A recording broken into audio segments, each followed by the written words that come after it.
Junior NTR ఆయన్ను junior NTR అని పిలవడానికి ఆయన ఇష్టపడడం లేదు. నందమూరి తారక రామారావు అని ఆయన పిలుచుకుంటున్నాడు. నిజానికి ఒక స్పెషల్ వీడియో ఆయనది 42nd బర్త్‌డే సందర్భంగా ఒక స్పెషల్ వీడియో రిలీజ్ చేశారు.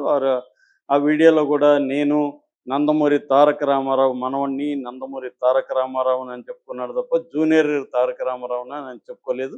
సో క్లియర్‌గా తనను తాను నందమూరి తారక రామారావుగా క్లెయిమ్ చేసుకున్నది ఆ వీడియోలో కనబడుతుంది. దాదాపు 4 నిమిషాల 6 సెకన్ల వీడియో రిలీజ్ చేశాడు. అందులో అతన్ని హైలైట్ చేసే విధంగానే ఆయన చెప్పుకున్నాడు.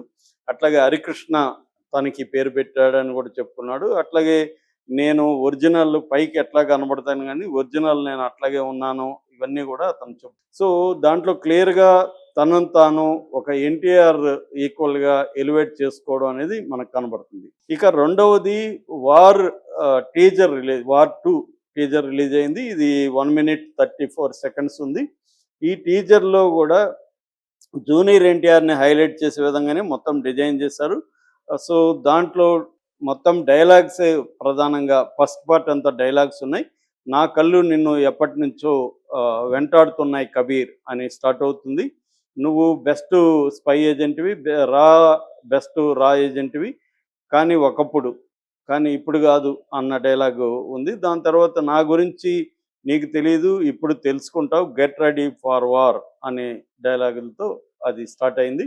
దాని తర్వాత వీళ్ళిద్దరి మధ్య ఫైట్స్ సీక్వెన్సెస్ కనిపిస్తున్నాయి. బేసిక్‌గా ఎన్టీఆర్‌ని ఎలివేట్ చేసే విధంగా ఈ టీజర్‌ని తీసుకొచ్చారు. అది సమంజసం కూడా. ఎందుకంటే ఆయన బర్త్‌డే కాబట్టి ఆయన్ని ఎలివేట్ చేసే విధంగా ఉంది. ఇక ఈ సినిమా విశేషాలు చెప్పుకోవాలంటే ఈ సినిమా ఫస్ట్ ఇది వార్ 1 ఇంతకుముందు 'హృతిక్ రోషన్' అండ్ 'టైగర్ ష్రాఫ్' వీళ్ళిద్దరు యాక్ట్ చేశారు 2019లో. అది దాదాపు 475 కోట్లు కలెక్ట్ చేసింది. దానివల్ల దాన్ని సీక్వెల్ చేయడానికి ప్లాన్ చేశారు. యశ్‌రాజ్ ఫిలిమ్స్ అనేవాళ్ళు ఇప్పటివరకు దీంతో సహా 6 స్పై థ్రిల్లర్స్‌ని వాళ్ళు చేస్తున్నారు. అంటే ఒక స్పై యూనివర్స్‌గా వాళ్ళు ప్లాన్ చేశారు. ఇప్పటివరకు 6 స్పై థ్రిల్లర్స్ చేశారు. అందులో 'పఠాన్' కావచ్చు, 'టైగర్ 3' కావచ్చు, ఇలాంటివన్నీ మొత్తం కలిపి వాళ్ళు 6 ఉంది. ఇది లేటెస్ట్ వాళ్ళ దీంట్లో సినిమా. దీన్ని Ayan Mukherjee direction, Aditya Chopra and Sridhar Raghavan script రాశారు. వేరే చాలా రీసెర్చ్ చేసి చాలా రియలిస్టిక్‌గా ఇంటర్నేషనల్ ఎస్పినేజ్ అంటారు. ఈ ఈ సినిమా షూటింగ్ కూడా మొత్తం 5 దేశాల్లో స్పెయిన్, జపాను ఇలాగా 5 దేశాల్లో షూటింగ్ జరిగింది. ఇది ఇంటర్నేషనల్ ఎస్పినేజ్ మొత్తం 150 రోజులు షూటింగ్ చేసుకుంటే వీళ్ళిద్దరికి మాత్రమే 50-60 రోజులు కేటాయించారని చెప్తున్నారు. ఎవరికి జూనియర్ ఎన్టీఆర్‌కి అండ్ హృతిక్ రోషన్‌కి వీళ్ళిద్దరికీ 50 రోజులు కేటాయించారు. అందులో 30 రోజులు యాక్షన్ సీక్వెన్సెస్‌కి. దీంట్లో అతిపెద్ద 5 యాక్షన్ సీక్వెన్సెస్ ఉన్నాయి. ల్యాండు, సీ అండ్ స్కై 3 ప్లేసుల్లో. ల్యాండ్‌లో ట్రైను, రోడ్డు మీద వెహికల్సు, సీలో షిప్పులు కావచ్చు, బోట్లు కావచ్చు, ఎయిర్ క్రాఫ్ట్ ఇది కావచ్చు, చేజింగ్. సో ఈ 3 రకాల చేజెస్ దీంట్లో ఉన్నాయి. ఇది ఈ మధ్య కాలంలో ఇండియాలోనే ఇటువంటి యాక్షన్ సీక్వెన్సెస్ రాలేదని చెప్తున్నారు.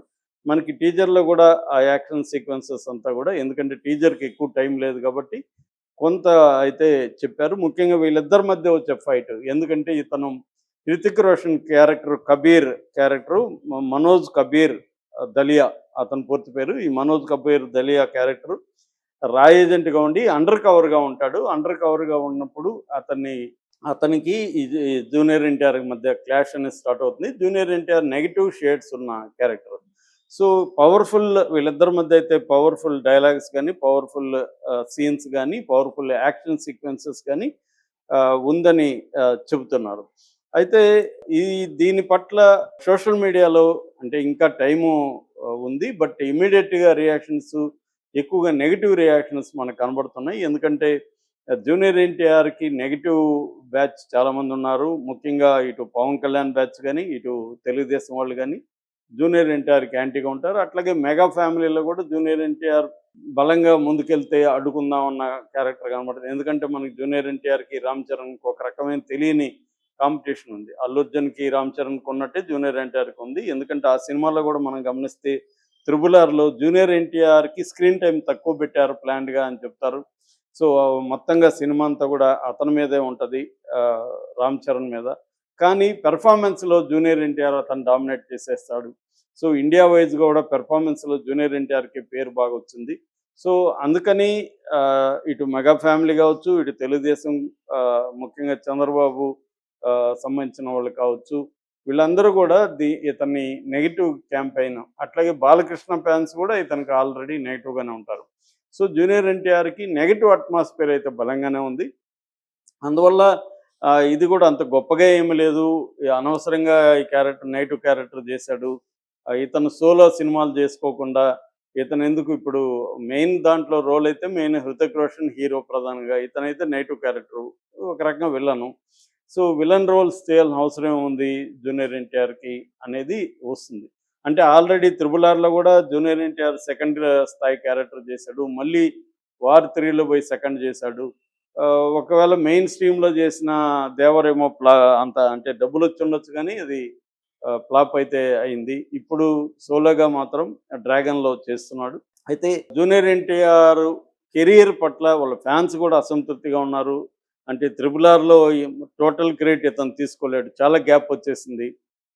ఇప్పుడు ఇంకా సోలోగా ఉన్నది అదొకటి. 'దేవర్ 2' కూడా వస్తదో రాదో తెలీదు.